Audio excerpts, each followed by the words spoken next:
et de la Web TV locale, le direct de la Web TV. Les choses étant donc posées ainsi, nous tenons à remercier chacune des personnes qui nous ont aidés à la distribution de nos tracts. Nicolas Bourlan et moi-même avons tenu à participer à chacune des distributions après nos journées de travail, afin de rencontrer les habitantes et les habitants que souvent les femmes et hommes politiques délaissent. En réalité, l'enjeu de ces élections est réellement important et nous vous appelons à voter. Alors moi, à titre personnel, je remercie les gens que j'ai pu rencontrer un peu partout, à Beaurain, Capelle, à Arrieux. Se déplacer sur un territoire, en fait, c'est très informatif sur la nature du territoire. Je vous invite à vous rendre à Beaurain en passant par Solesmes, vous verrez l'état des routes qui sont censées être gérées par le département. Et ça a permis de questionner les gens sur ce qu'ils pensaient du département, ce qu'ils désiraient et ce que l'on pourrait faire pour améliorer leur mode et leur qualité de vie, tout en restant dans la ville dans laquelle ils sont nés. Alors, en réalité, notre projet s'inscrit dans un projet global d'union de la gauche et rassembleur autour des volontés de changement bienveillant pour notre canton. Un projet qui se décline en fonction des sensibilités, bien évidemment, du canton et de ses spécificités. Alors, on ne peut pas aborder cette élection départementale sans rappeler les difficultés que nous avons vécues dans notre canton face au coronavirus et de notre modèle qui a montré ses limites, où il a fallu que quelques semaines pour que l'économie mondiale s'effondre. Alors moi, à titre personnel, toujours dans cette idée-là, parler du coronavirus, parler de tout ce qui va toucher les gens, il faut être disponible pour pouvoir être réactif et se rendre directement sur le lieu où il y aurait un souci, où il y aurait quelque chose à faire.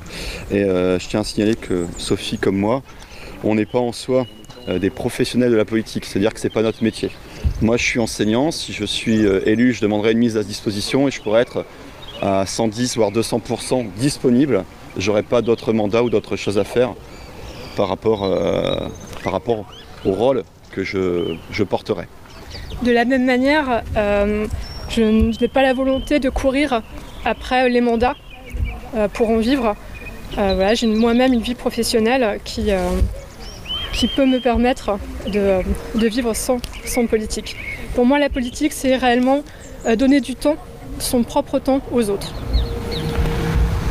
Alors sur notre programme, on a développé 3 axes. Protéger, prendre soin, réparer le passé et préparer l'avenir. Et je vais laisser Sophie commencer à présenter le premier axe, ou tu veux que je... Alors peut-être même juste avant, juste rappeler qu'en fait le maître mot de notre programme, c'est la transition. La transition qui doit être écologique, qui doit aussi être celle de la lutte contre le réchauffement climatique, mais c'est aussi une transition pour plus de justice sociale. C'est celui de la proximité. C'est celui où tout peut changer dans votre quotidien. Rappelez aussi que les champs d'intervention du département, et je pense que c'est vraiment très important de le redire ici, sont le social, la culture et le sport, l'aménagement du territoire et l'éducation. Et vous le verrez tout au long et tout au fil de notre intervention, que ces champs, vous allez les retrouver. Alors aussi, avant de commencer à entrer vraiment dans le vif du sujet, comme c'est une élection départementale, on va devoir travailler en groupe avec d'autres personnes. C'est pas comme une ville où c'est un maire qui peut prendre une décision, un individu n'est rien sans un collectif. D'où pour nous l'importance de cette union de la gauche et ce rapprochement qui soit aussi bien régional, départemental, avec nos partenaires, le PCF. Moi, c'est pas mon partenaire Europe Écologie Les Verts vu que je suis chez eux.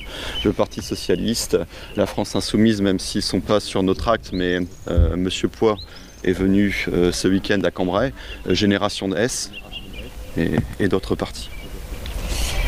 Ok. Alors, sur protéger. Pour protéger Ouais. Alors protéger, et là vous allez voir aussi que c'est vraiment, on continue dans ce que l'on pense et de ce qu'on veut donner au territoire. Protéger, c'est retisser des liens. Et ces liens, on va les retisser par ces activités socio-culturelles ou sportives. C'est lutter contre le désœuvrement. C'est lutter contre la sensation d'être oublié. Donc sur la prévention de la délinquance, comme disait Sophie, on veut privilégier le développement de la culture et de la vie associative. Dans mes déplacements, dans les différentes villages du canton, il y a plus de villages que de villes, hein, je me suis rendu compte qu'il n'y avait pas d'OMC. On aimerait bien en développer, aider les maires à développer ça dans leur commune. Alors les développer, c'est simplement pas... Enfin, ce n'est pas simplement qu'avec des outils financiers, hein, c'est aussi des structures. On peut parler de moyens au niveau de l'argent, mais aussi de matériel, de choses comme ça. Pour permettre à des associations qui se trouvent dans les villages de voir des adhérents, que ce soit pour un club de sport, pour un club d'échecs, pour ce qu'on veut, venir d'autres villages par navette qui ramasserait les gens comme ça pour mutualiser les moyens de transport. Et comme on est vraiment dans un canton où la mobilité est très compliquée, vous voyez, on ne veut pas déshabiller un petit village pour habiller une grande ville, on veut permettre à la vie de se développer partout en mutualisant les moyens de transport. Donc pour résumer, on mettra en place un système de navettes qui pourrait faire le lien entre ces différentes structures. Et là, je ne parle plus de village. Je ne sais pas si vous avez des questions par rapport à ça. Jean ? Non. Ok, donc on peut enchaîner. Donc, protéger, c'est aussi protéger les femmes et les enfants. C'est surtout lutter contre les violences faites aux femmes et aux enfants. Alors, comme moi, vous avez vu récemment dans la presse, qu'elle soit locale ou même nationale, de nombreux féminicides et aussi voilà, de la maltraitance envers les enfants. Et le département, dans son domaine social, doit lutter contre ces violences, quelles qu'elles soient. Alors oui, nous travaillerons en lien total avec le monde associatif. Et nous proposerons, alors déjà ça se fait déjà, mais l'accent sera encore plus porté sur des solutions d'hébergement. Nous proposerons aussi et surtout une sorte de pack de première nécessité. En fait, on le sait très bien et on le voit dans les statistiques, quitter son conjoint, c'est compliqué parce qu'il y a une sorte, avant tout, de dépendance économique. Donc ce pack que nous avons imaginé avec Nicolas, avec Selma Souindoula et avec Liliane Barrel, l'idée c'est de mettre en place un pack de première nécessité où on pourrait de l'électroménager, du mobilier, qui permettrait justement d'acquérir cette dépendance économique. En parallèle, et pour moi c'est quelque chose de crucial et c'est quelque chose que je défends dans mon quotidien de conseillère municipale d'opposition, c'est la sensibilisation, c'est la prévention. Et on ne peut pas attendre que le mal soit fait, on ne peut pas attendre que les femmes, les enfants subissent ces violences, il faut sensibiliser. Et donc cette politique du département sera aussi celle de mettre en place des initiatives de prévention et de sensibilisation sur les différentes formes de violence.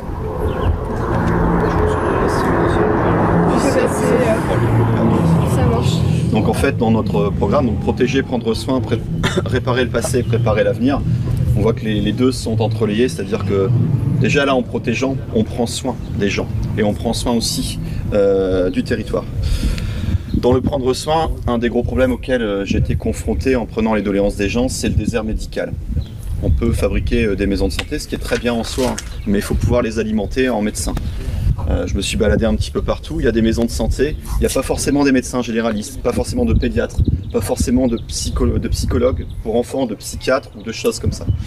Donc dans un premier temps, toujours aussi pour pallier à ces problèmes de mobilité, on aimerait bien relayer ce que fait la région. La région, sur le programme de la gauche solidaire et écologique, le programme commun, on voudrait embaucher 200 médecins salariés par la région. Ça sera forcément, on va dire, ça va découler sur le département.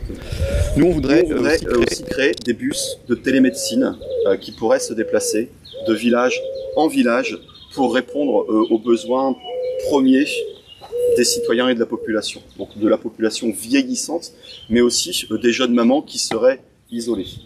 Et là, pour faire la boucle, on en est dans le prendre soin et aussi dans le protéger. Parce que Sophie parle de la violence faite aux femmes, mais la plupart du temps, la violence faite aux femmes, elle est constatée malheureusement chez le médecin, sur l'enfant. Alors ça, je dis malheureusement parce qu'en étant enseignant, on se rend compte que si on a un enfant qui est maltraité, malheureusement, il y a des répercussions la plupart du temps sur la compagne ou des choses comme ça. Et on pense que répondre à un besoin médical, parce qu'on est vraiment dans un désert médical, ça pourra permettre de protéger aussi cette population. Pour nous, tout est lié. Donc ici, l'idée première, ça serait aussi donc de faire des bus de télémédecine pour aller de village en village pour répondre à ces besoins premiers. Je te rends la parole. Oui, à quel point tu souhaites qu'on... Je ne sais pas, comme tu veux. L'enfance, il y avait des choses que tu n'avais pas dit. Ouais. Alors donc, du coup, on va revenir justement sur la protection de l'enfance. Alors il faut pas oublier qu'entre 2015 et 2021, la protection de l'enfance n'a pas du tout été confortée. Et donc on peut juste rappeler un fait qu'en 2018, en tout cas à l'automne 2018, il y a eu une grève des travailleurs sociaux du département, justement pour dénoncer les difficultés de prise en charge.